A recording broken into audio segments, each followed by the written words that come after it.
ஆயிற்று விக்ரமாதித்யா? ஏன் நின்று கொண்டிருக்கிறாய்? இங்கு வா, இங்கு வந்து என்னை பிடித்துக் கொண்டு போ. இன்று என்னை பிடிப்பதென்ன? உன்னால் என்னை தீண்ட கூட முடியாது. இந்த கவசத்தை பார்த்தாயா? இதில் காலை வைத்தால் நீ பஸ்பமாகி விடுவாய்.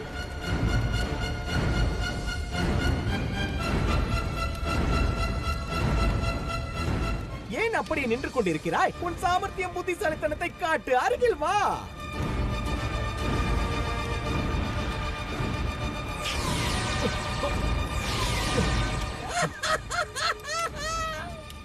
வா, சீக்கிரமா.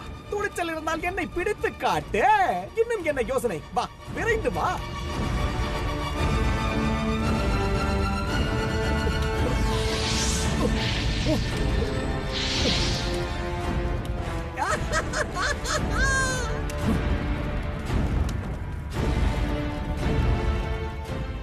வேதாளத்தை பிடிக்க வேண்டும் என்றால் ஏதேனும் சூழ்ச்சி செய்தாக வேண்டும்.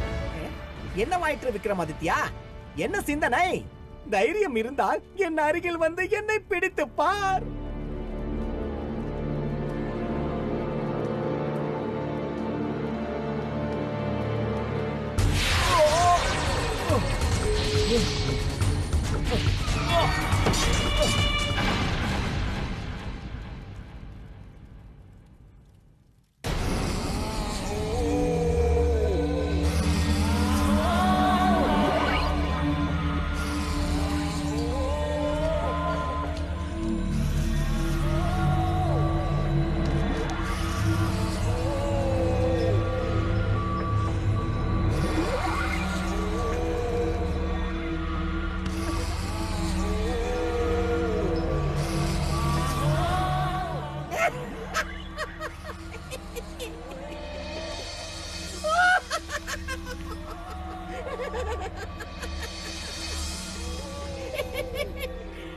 இன்று அரசர் விக்ரமாதித்யர் மாண்டு விட்டார் என்று எனக்கு தோன்றுகிறது.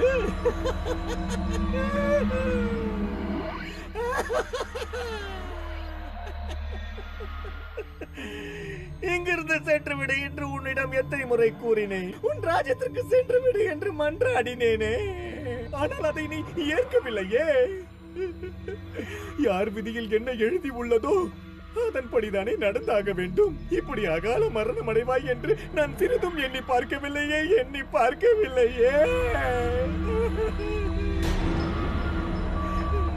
என்ன இது?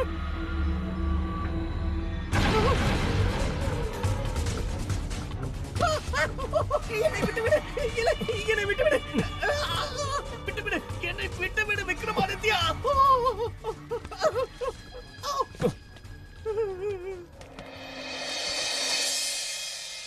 அரசர் விக்ரமாதித்யரே, உன்னிடம் நான் எடுத்து கூறி நான் தான் வெறுப்படைந்து விட்டேன். ஆனால் நீயோ நான் கூறுவதை ஏற்பதை விடு, அதை கேட்கவே தயாராக இல்லையே. நான் இப்பொழுது கதையை பற்றி கூறவில்லை, அதைத்தான் நீ கூர்மையாக கேட்கிறாயே. அந்த பத்ரகாலன் இருக்கிறானே, அவன் யாரையும் எப்பொழுதும் வாழவே விடமாட்டான். அவனுக்கு காரியம் ஆவதற்காக நம்மை ஆகுதி கொடுத்து விடுவான். அவன் ஒரு மூர்க்கன், கபட வேடதாரி, ஏமாற்றுபவன். அவனால் தான் நான் அகால மரணம் அடைந்தேன் தெரியுமா? அந்த நாள் இன்றும் நினைவிருக்கிறது. அன்று அந்த பத்ரகாலன் சங்கடங்கள் நிவர்த்தி செய்யும் யாகத்திற்காக என்னை அழைத்து நம்பிக்கை துரோகம் செய்து விட்டான் சண்டாளன். விஷ்ணுகுப்தரே, நான் சங்கடங்களை நிவர்த்தி செய்யும் யாகம் செய்யவிருக்கிறேன். இந்த யாகம் மட்டும் பூர்த்தி அடைந்து விட்டால் இந்த பிரபஞ்சத்தில் துக்கமோ சங்கடமோ இருக்காது. ஆனால் இந்த யாகத்தை பூர்த்தி செய்ய நீ எனக்கு சகாயமாக இருக்க வேண்டும். அதற்கு நான் என்ன செய்ய வேண்டும்? நான் மந்திரங்களை உச்சரித்துக் கொண்டே இருப்பேன். நீ அப்பொழுது ஆகோதி கொடுக்க வேண்டும். சூரிய கிரகணத்தன்று இந்த யாகத்தை ஆரம்பிக்க வேண்டும்.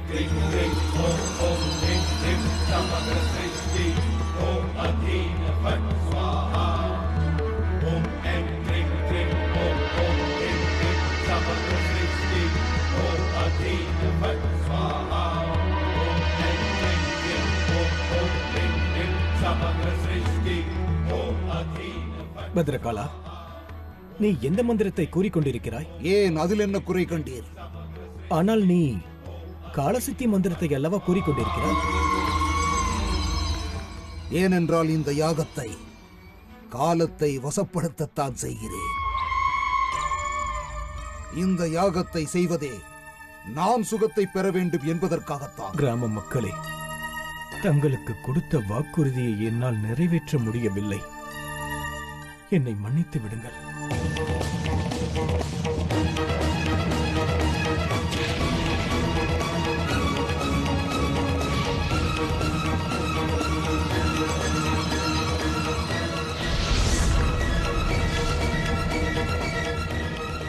விஷ்ணுகுப்தா!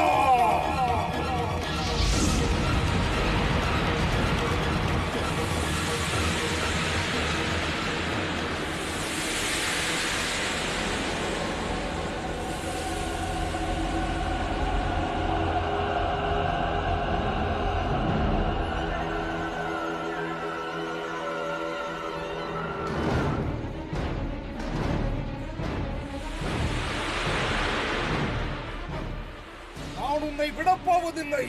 பத்ரகாலா, நீ என்ன முயற்சித்தாலும் உன் யாகம் நிறைவேறப் போவதில்லை. அப்படியே நெல். நிற்கப் போகிறாயா இல்லையா?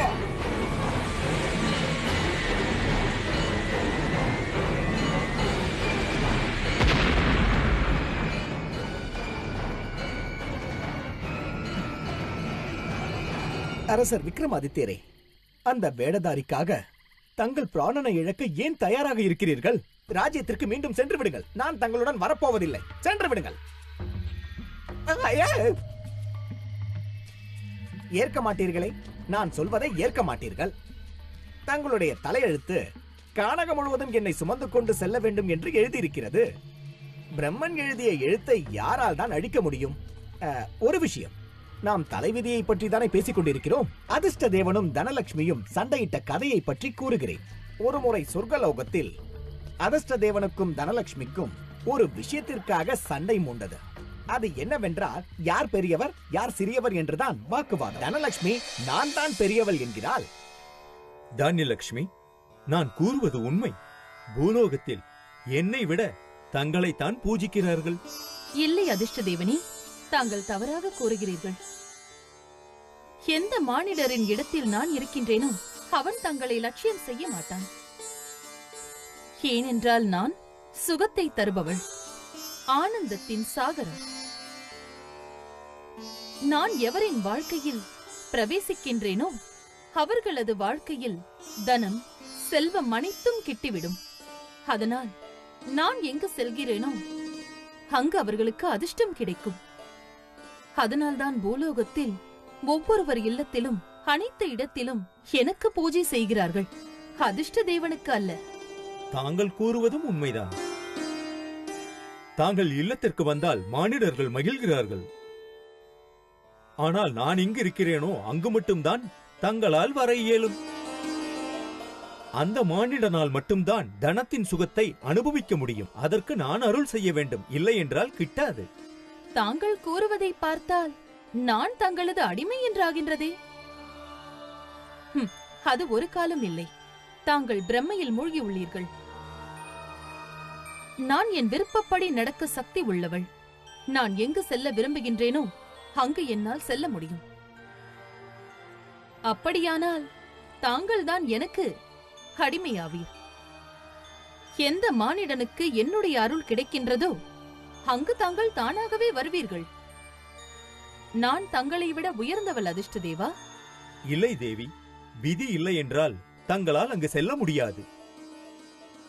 நான் எங்கு இருக்கிறேனோ அங்குதான் தங்களால் வர இயலும்.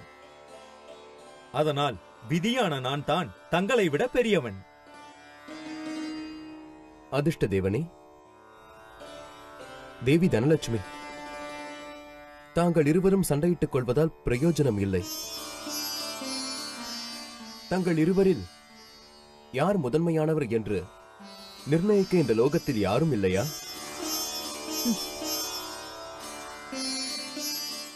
அதோ அங்கு பூலோகத்தில் பாருங்கள், ஒரு விவசாயி பண்டிதனின் வீட்டை வாங்குகிறான்.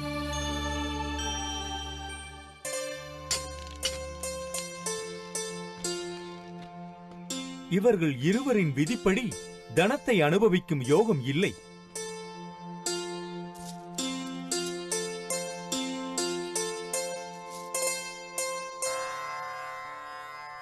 அவன் முயன்றாலும் தனத்தின் சுகத்தை அனுபவிக்க இயலாது.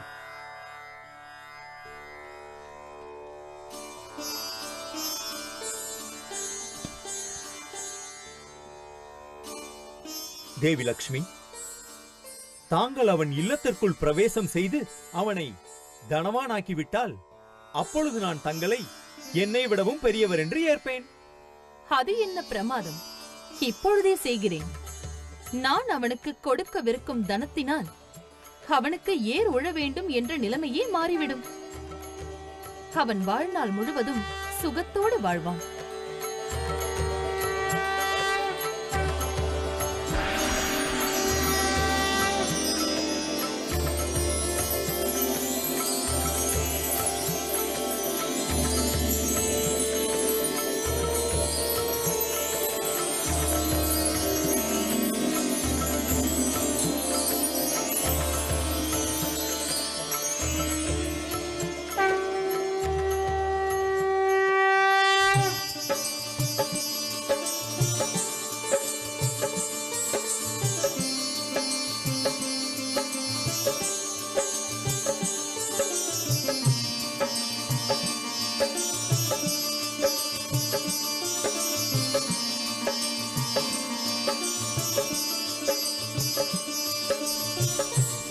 இந்த கலசத்தை தெற்கு திசையில் பள்ளம் தோண்டி புதைத்து விடுங்கள்.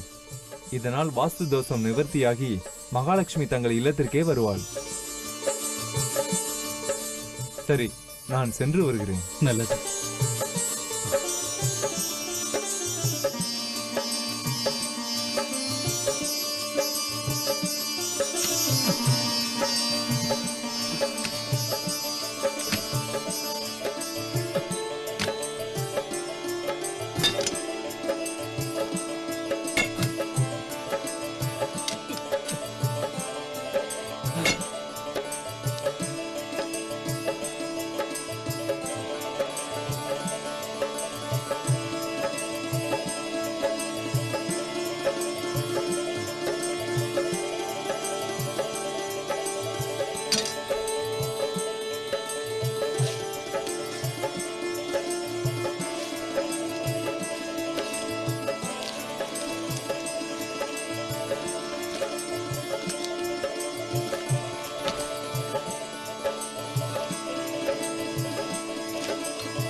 இத்தனை தனமா? இதுவரை நம்மளுடைய வாழ்வில் இவ்வளவு செல்வத்தை கண்டதே இல்லை. இந்த தனம் நம்மளுக்கு மகாலட்சுமி கருணையால் வந்துள்ளது. ஆம், அதுதான் உண்மை. இல்லை இல்லை, இந்த தனம் நமக்குரியதல்ல. என்னது? நமக்கு உரியதில்லையா? இந்த இல்லம் நம்மளுடையது தானே. இங்கு கிடைக்கும் அனைத்தும் நமக்கு சொந்தம் தானே. ஏன் இப்படி உளறுகிறாய்? நாம் இந்த இல்லத்தை மட்டும்தான் விலை கொடுத்து வாங்கி இருக்கிறோம். அதனால் இந்த தனம் நமக்குரியதல்ல. இந்த வீட்டுடன் இந்த தனமும் இப்பொழுது நமக்கு சொந்தமாகிவிட்டது. நாம் செய்த பாக்கியம் தான் நமக்கு இந்த தனம் கிடைத்துள்ளது. ஏன் இப்படியெல்லாம் பேசுகிறாய்? இந்த தனத்தை அடையும் விதி நமக்கு இல்லை. இது அந்த பண்டிதரை சேர வேண்டும். நான் இப்போதே எடுத்துச் சென்று அவரிடம் இதை ஒப்படைக்கின்றேன். வேண்டாம்.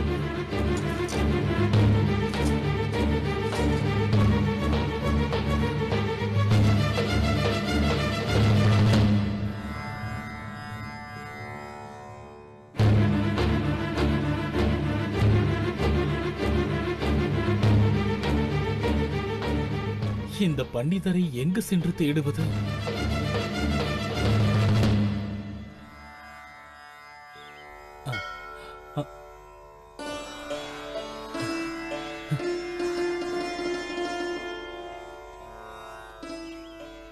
பண்டிதரே வணக்கம். வணக்கம். நான் தங்களைத்தான் தேடிக்கொண்டிருந்தேன். நல்ல வேளையாக சந்தித்து விட்டேன். தங்கள் பொக்கிஷம் எங்கள் இல்லத்தில் தங்கிவிட்டது. அதை கொடுக்கத்தான் வந்தேன். என்னது பொக்கிஷமா? நான் அனைத்து பொருட்களையும் எடுத்து வந்து விட்டேனே. இந்த தனத்தை அங்கேயே விட்டுவிட்டீர்கள். இதை நான் கண்டெடுத்தேன். அது எதனால் என்றால், வாஸ்து பூஜை முடிந்ததும் நான் தெற்கு திசையில் குழி தோண்டினேன். அங்குதான் இதை கண்டெடுத்தேன். இந்தாருங்கள், இது தங்களுக்குரியது. இங்கு பாருங்கள், இந்த தனத்தை பற்றி எனக்கு எதுவும் தெரியாது. நான் என் இல்லத்தை தங்களுக்கு விற்றுவிட்டேன். இனி அதில் எது கிடைத்தாலும் அது தங்களுக்குரியதே. ஆதலால் இந்த தனத்தை தாங்களே வைத்துக் கொள்ளுங்கள்.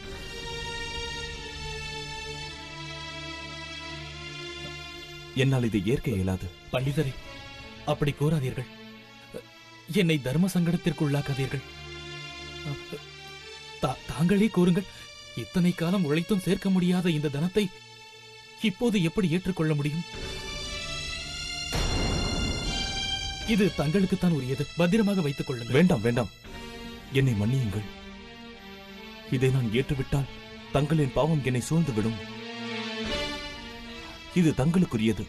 தாங்களே எடுத்து செல்லுங்கள். அடக்கடவுளே, இப்போது இந்த தனத்தை யாரிடம் கொடுப்பேன்? இதை என்ன செய்வதென்று எனக்கு ஒன்றும் புரியவில்லையே. எனக்கு ஒன்று தோன்றுகிறது. இந்த தனத்தை நாம் அரசரிடம் எடுத்துச் செல்வோம். யாருக்குரியதென்று அவர் கூறுகிறாரோ அவர் எடுத்துக் கொள்ளலாம். ஆம், இதுதான் சரியான முடிவு.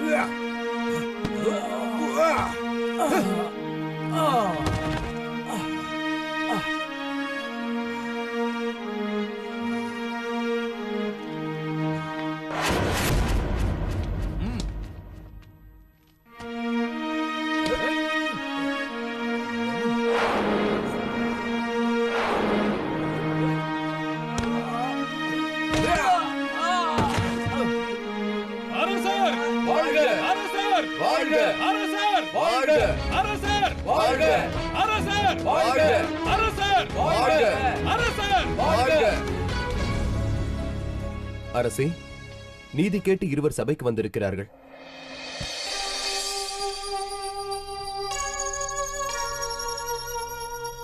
உங்கள் இருவருக்கும் என்ன பிரச்சனை என்று கூறுங்கள். அரசே, நான் ஒரு சிறிய விவசாயி.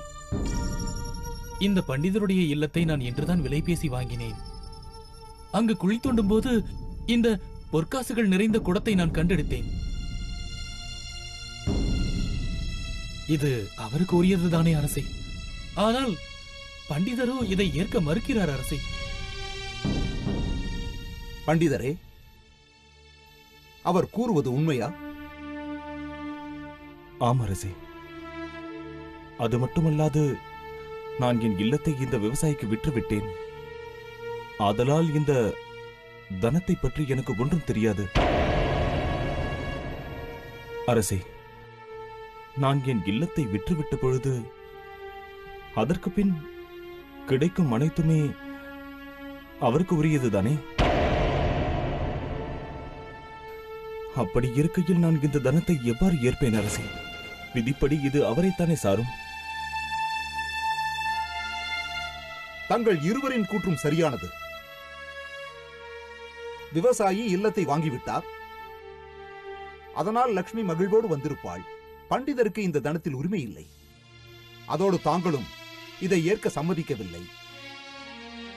அதனால் இந்த செல்வத்தை யாரிடம் ஒப்படைப்பது?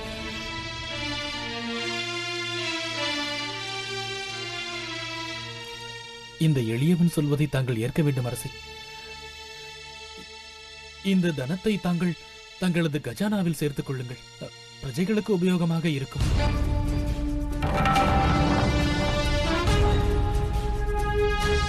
அதோடு எங்களுடைய தர்ம சங்கடமும் நீங்கிவிடும். இல்லை, இது கஜானாவிற்கு சேர வேண்டிய தனம் அல்ல.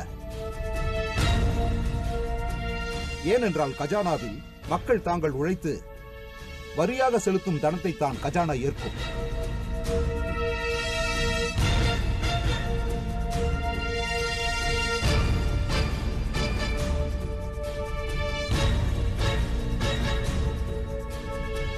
இருவரும் எனக்கு 1 மாத காலம் அவகாசம் கொடுங்கள்.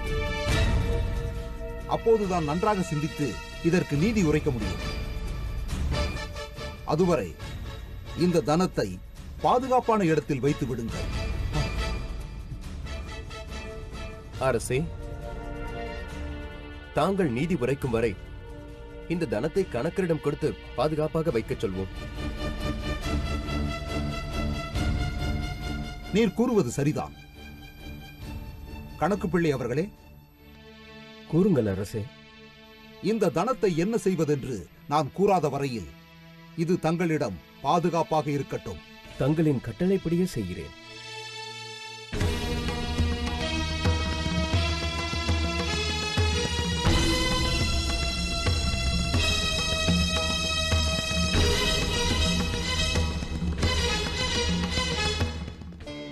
பார்த்தீர்களா தேவி, நான் கூறியது உண்மைதானே?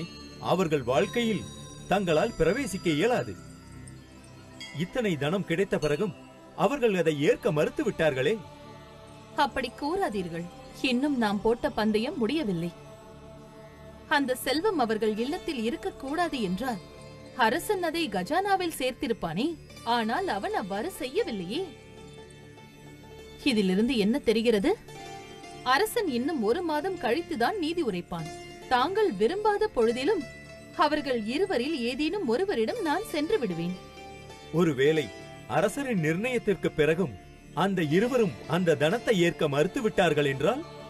தனத்தை வேண்டாம் என்று மறுப்பார்களா? இப்பொழுதாவது நான் தங்களை விட பெரியவன் என்பதை ஏற்றுக்கொள்கிறீர்களா? அதிர்ஷ்ட தேவனே, இன்னும் தாங்கள் பேராசையின் உணர்வு எப்படிப்பட்டதென்று அறியவில்லை. மனத்தில் தனத்தின் ஆசை எழுந்துவிட்டால் அந்த மனிதன் யாராக இருந்தாலும் தனத்தை நோக்கி ஓடுவான். தனத்தின் பேராசையை இப்பொழுதே காட்டுகிறேன்.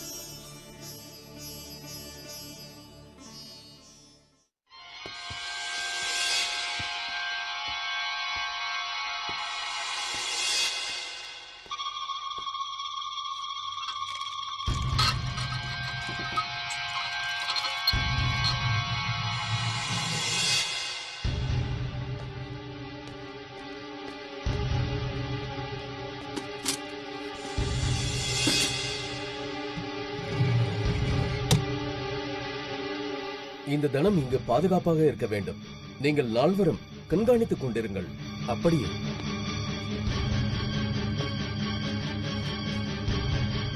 பார்த்தாயா விக்ரமா, விதி அவள்தான் பெரியவள் என்று நிரூபித்து விட்டது. ஆனால் தேவி லட்சுமியோ தோற்பதாக தெரியவில்லை. என்றாவது புருஷர் முன்னிலையில் ஸ்திரீ தோல்வியை ஏற்பாளா என்ன? அதே போல்தான் தனலட்சுமியும். 1 மாதம் கடந்து விட்டது. தனலட்சுமி தன்னுடைய சூளுரையை நிறைவேற்றுவதற்காக விவசாயி அதோடு அந்த பிராமணன் இவர்கள் மனதில் தனத்தின் ஆசையை உண்டாக்கினாள்.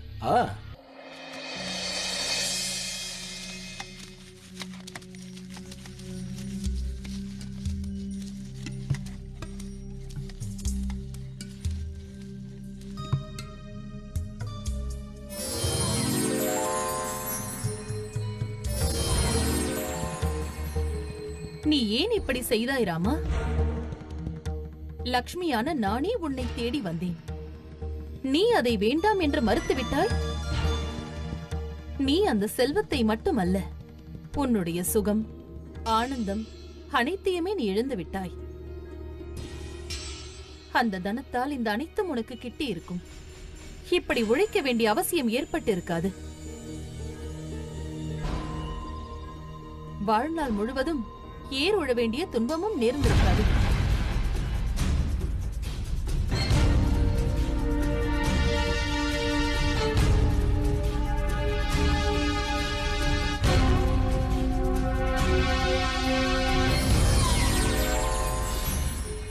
அட கடவுளே, நான் ஏன் இப்படி செய்தேன்? அந்த பொக்கிஷம் என்னுடையதாயிற்று. தேவையில்லாமல் அரசரிடம் ஒப்படைத்து விட்டேனே. வாழ்நாள் முழுவதும் நான் கஷ்டப்பட்டு ஏர் உழுதாலும் அந்த தனத்தை சேர்க்க இயலாது. ஆ, என்ன செய்யலாம்?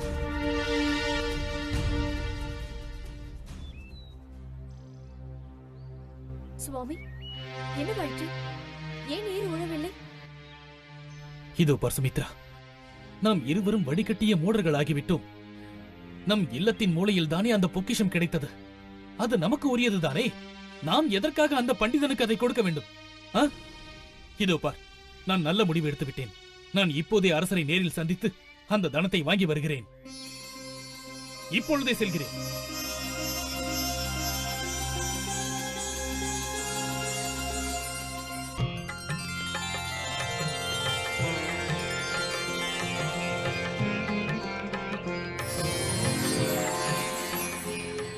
பானுதேவா, பண்டிதனாக இருந்தும் புத்தியை இழந்து விட்டாய். அந்த செல்வம் உனது முன்னோர்களின் சொத்து. அதனை நீ மட்டும்தான் அனுபவிக்க வேண்டும். ஆனால் நீயோ அதை அந்த உழவனுக்கு கொடுக்கிறாய். செல், உன் அதிகாரத்தை நிலைநாட்டு. உடனே செல் பானுதேவா. அந்த தனம் உனது முன்னோர்களுடையது. அதில் உனக்குத்தான் உரிமை உண்டு.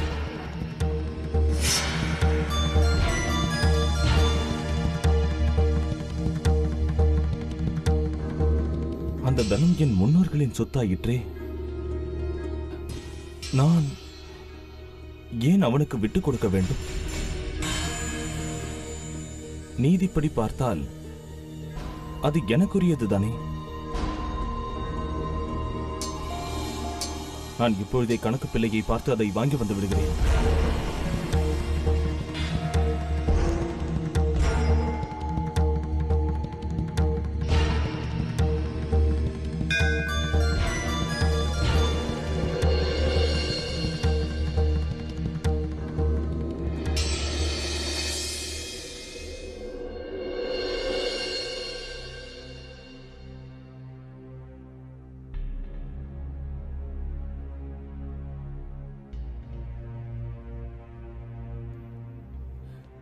வணக்கம் எஜமானரே. வணக்கம்.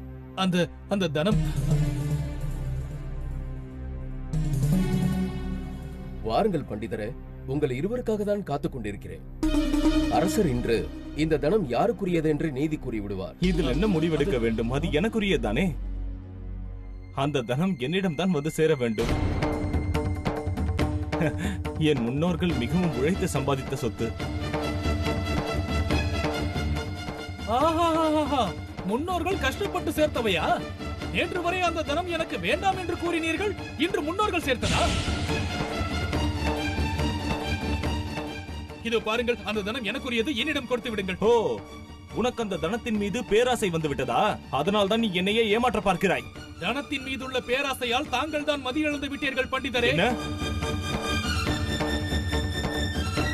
அந்த தனத்தை ஒரு காலம் தாங்கள் எடுத்து செல்ல நான் அனுமதிக்க மாட்டேன். முன்னோர்கள் சொத்தை நான் எடுத்து செல்ல உன் அனுமதி தேவையில்லை. அது என்னை சேர வேண்டும். நீ எடுக்க கூடாது. வேண்டும் என்றால் நான் உனக்கு கணக்கு தருகிறேன். கணக்கும் வேண்டாம், வழக்கும் வேண்டாம். அந்த தனம் எனக்குரியது. என்னை எதிர்த்து பேசாதே. இது நல்லதல்ல. வழக்கில் நான் தான் வெல்வேன். அதையும் பார்த்து விடலாம். அன்று எனக்கு புத்தி பேதலித்து விட்டது. அதனால் இது தங்களுக்குரியது என்று கூறினேன். நீ கூற தேவையில்லை. இது கருத்தை வைக்காதே. அது எனக்குரியது. எனக்குரியது. முன்னோர்கள் தாங்கள் எடுத்து செல்ல நான் அனுமதிக்க மாட்டேன். ஒரு காலம் அதை அனுமதிக்க மாட்டேன். எனக்குரியது. என் இல்லத்தில் நான் தான் அதை கண்டெடுத்தேன். வேண்டாம், சண்டையிடாதீர்கள். அந்த தனம் எனக்குரியதுதான். சரி, இதை பற்றி அரசரிடமே நீதி கேட்போம். வாருங்கள். சரி, வாருங்கள். அரசரிடம் செல்வோம். அரசர் எனக்கு தான் நீதி உரைப்பார். எனக்கு தான் உரியது.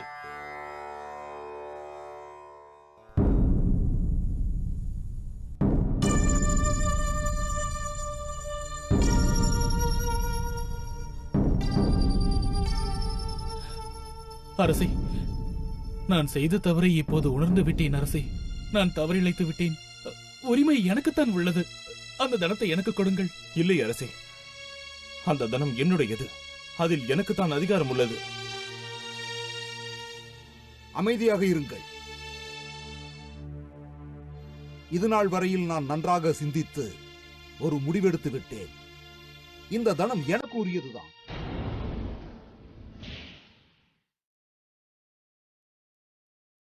ஏனென்றால் நிலத்திற்கு அடியிலிருந்து கிடைக்கும் எந்த பொருளும் ராஜ்யத்திற்கு சேர வேண்டும். அதனால் இந்த தனத்தை நான் கஜானாவில் வைத்துக் கொள்ளப் போகிறேன்.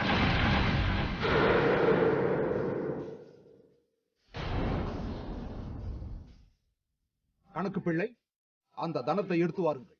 மன்னியுங்கள் அரசே, நானும் அந்த தனத்தை நீண்ட நாட்களாக பாதுகாத்தேன் அல்லவா? அதனால் அந்த தனத்தில் எனக்கும் பங்கு உள்ளது அரசே.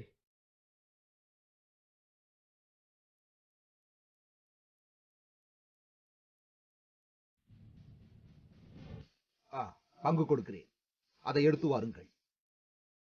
இதோ எடுத்து வருகிறேன்.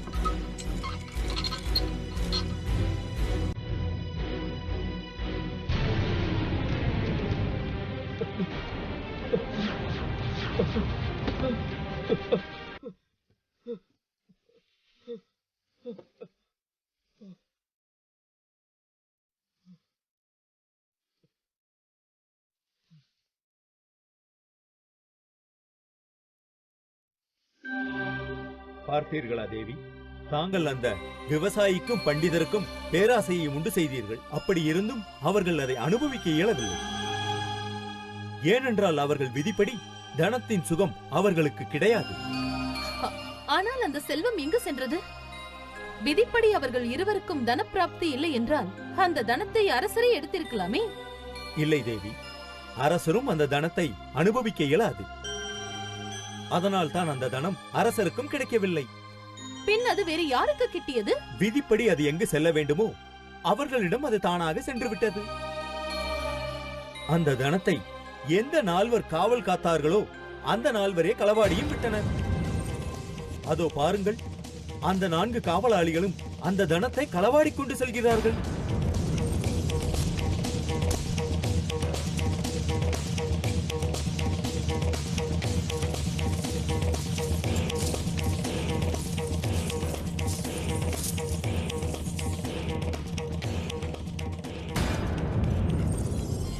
கள்ளத்தனம் செய்வது மிகவும் சுலபமான தொழில்.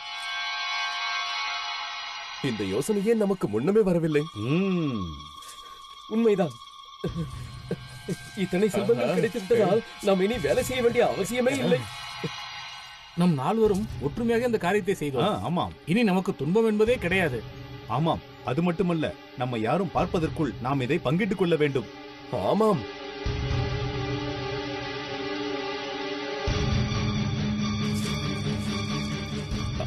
அனைவரும் நமக்குண்டான பங்குகளை பிரித்துக் கொண்டு தனித்தனியாக சென்று விடுவோம். சரியா? இதோ பாருங்கள், மீண்டும் நாம் நால்வரும் சந்திப்போமா இல்லையா என்று தெரியவில்லை. அதனால் நாம் இனிப்பு சாப்பிட்டு இதை கொண்டாடி விடுவோம். நான் கூறுவது சரிதானே தோழா? என்ன கூறுகிறீர்கள்? ஆமாம் ஆமாம், நல்ல விஷயம்தான். இனிப்பு யார் வாங்கி வருவது? அது மட்டுமல்லாமல் இந்த செல்வத்தை அப்படியே விட்டுவிட்டு செல்ல முடியாது. என்ன கூறுகிறாய்? நம் நால்வரில் இருவர் இங்கேயே இருந்து இந்த தனத்தை பாதுகாப்போம். நாங்கள் இருவரும் கடைவீதிக்கு சென்று இனிப்பு வாங்கி கொண்டு வருகிறோம். என்ன தோழா? நல்லது, அப்படியே செய்யுங்க. நீங்கள் இருவரும் இந்த தனத்தை மிகவும் பாதுகாப்பாக பார்த்துக் கொள்ளவும். யாருக்கும் தெரிந்துவிடக் கூடாது. போய் வாருங்கள்.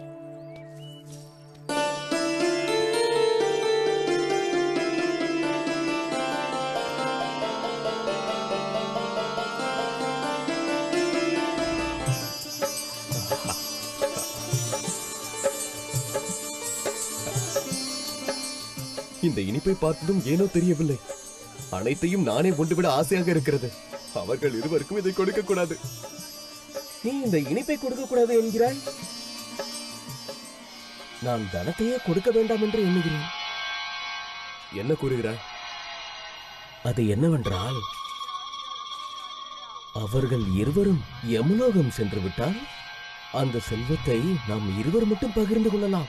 ஒரு பங்கு உனது, இன்னொரு பங்கு எனது. பிரமாதம், நல்ல திட்டம்தான். ஆனால் அவர்களை எப்படி அழிப்பது? பூச்சி மருந்து, எலி பூச்சிகளை அழிக்கும் எலி மருந்து. எந்த புழு பூச்சியாக இருந்தாலும் இந்த மருந்தால் அழித்து விடலாம். அண்ணன்களே, அண்ணிகளே, இதை வாங்கி பயன்படுத்துங்கள். உங்கள் வீட்டை பாதுகாத்துக் கொள்ளுங்கள். வாங்குங்கள், வாங்குங்கள். எலி மருந்தை வாங்கிக் கொள்ளுங்கள். பூச்சி மருந்து, எலிகளை கொல்லும் மருந்து. புழு பூச்சிகள் அழிந்துவிடும். இந்த மருந்தினால் புழு ஓடிவிடும், பூச்சிகள் ஓடிவிடும், எலி அழிந்துவிடும். வாங்கிக் கொள்ளுங்கள்.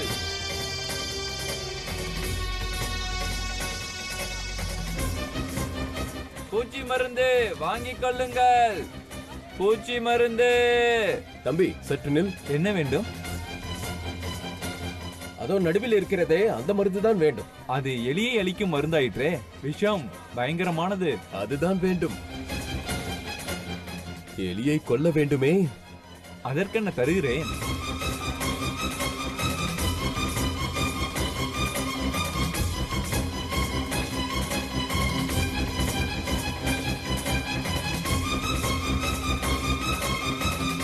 இந்த அருங்கள்.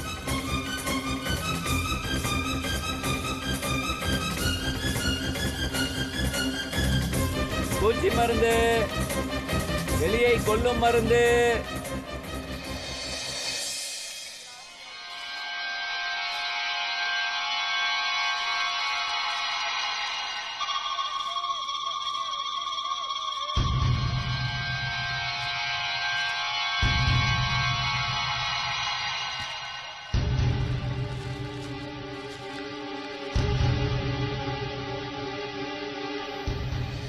நீண்ட நேரமாகிவிட்டதே. ஏன் இன்னும் அவர்கள் வரவில்லை? எனக்கென்னவோ அவர்கள் ஆபத்தில் சிக்கிவிட்டார்கள் போல் தெரிகிறது. இல்லை என்றால் அரசரின் சிப்பாய்கள் பிடித்திருக்கலாம். இதோ வந்து விட்டார்கள்.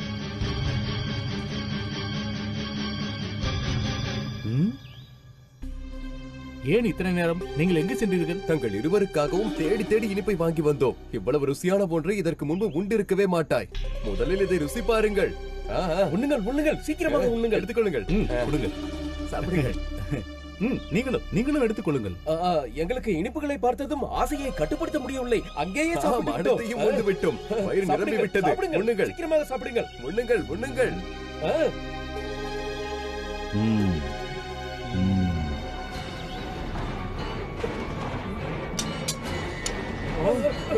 என்ன இது?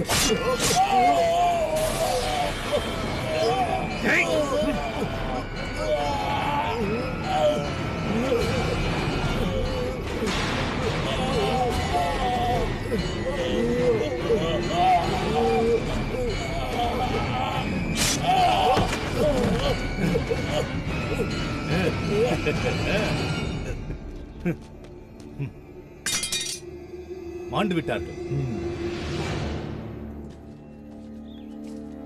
நம் திட்டம் வெற்றியடைந்து விட்டது. இனி இந்த தினம் நாம் இருவருக்கு மட்டும்தான். நாம் செல்வந்தராகிவிட்டோம். ஆமாம், நீ கூறுவது உண்மை. இப்போதுதான் நாம் சந்தோஷத்தை கொண்டாட வேண்டும். இந்த இனிப்பையும் இருவரும் பகிர்ந்து கொள்வோம். இந்த நகைகளையும் நாம் இருவரும் பகிர்ந்து கொள்வோம். குடு குடு.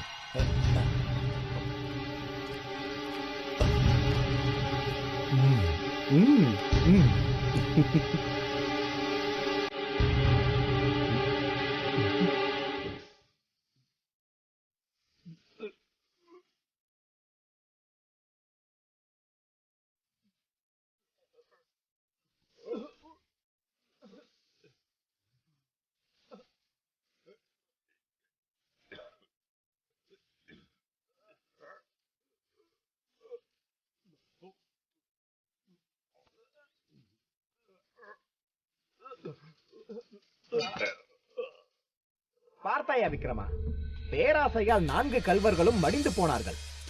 ஆனால் தலைவிதியும் லக்ஷ்மியின் விவாதமோ அங்கேயே நின்றது. இப்பொழுது நடந்த விஷயத்தில் யார் பெரியவர்கள் என்று கூறு பார்க்கலாம்? தலைவிதியா? அதன் காரணத்தினால்தான் வறுமை ஏற்பட்டது, அல்லது தனலட்சுமியா? அவள் ஏற்படுத்திய பேராசையால் தானே இவர்கள் மடிந்து போனார்கள். ஒருவேளை இந்த கல்வர்கள் தனத்தை அடைய வேண்டும் என்று விதி இருந்ததா?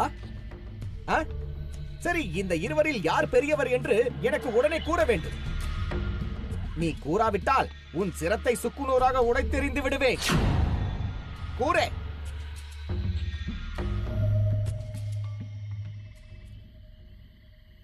கூறுகிறேன். ஒருவருக்கு விதியும் முக்கியமல்ல, தனமும் முக்கியமல்ல. இவை இரண்டை தவிர உயர்ந்தது வேறு ஒன்று, செயல். ஆனால் இன்னொரு விஷயமும் உண்டு. ஒருவருக்கு விதி இல்லை என்றால் அங்கு லட்சுமி செல்வதில்லை. அதனால்தான் அந்த பண்டிதருக்கு தனம் கிடைத்தும் அனுபவிக்க முடியவில்லை. அவர் பாக்கியத்தில் சுகத்தை அனுபவிக்க வேண்டும் என்றில்லை. இதில் மற்றொரு உண்மை அடங்கியுள்ளது. எங்கு தனலட்சுமி இருக்கிறார்களோ அவர்களின் தலையெழுத்து மாறிவிடும். ஆனால் விதி என்பது நாம் செய்யும் செயலின் நிழலாகும். அந்த கள்வர்கள் விதியில் தனம் இருந்தது உண்மை. ஆனால் அவர்கள் செயல் தீமையானது. அவர்கள் செய்த தீய செயலின் காரணமாகத்தான் அவர்களின் அதிர்ஷ்டம் அவர்களை விட்டு விலகிவிட்டது. அதனால் என் கூற்றுப்படி செயல்தான் விதியாக மாறுகிறது. விதி இருந்தால்தான் தனம் வரும். அதனால் மானிடர்கள் எப்பொழுதும் நல்ல செயல்களில் ஈடுபட வேண்டும்.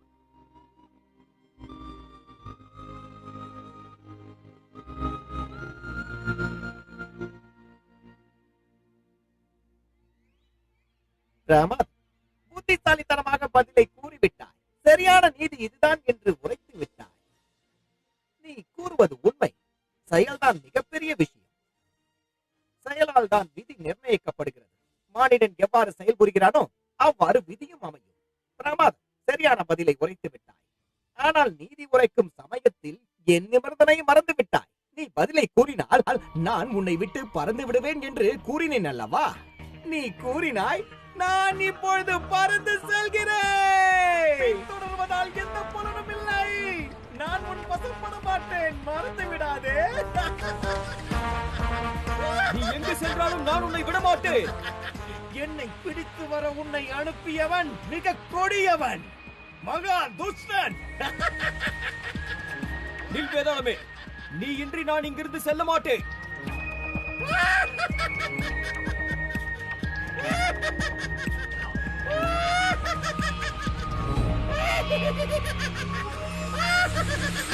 ha!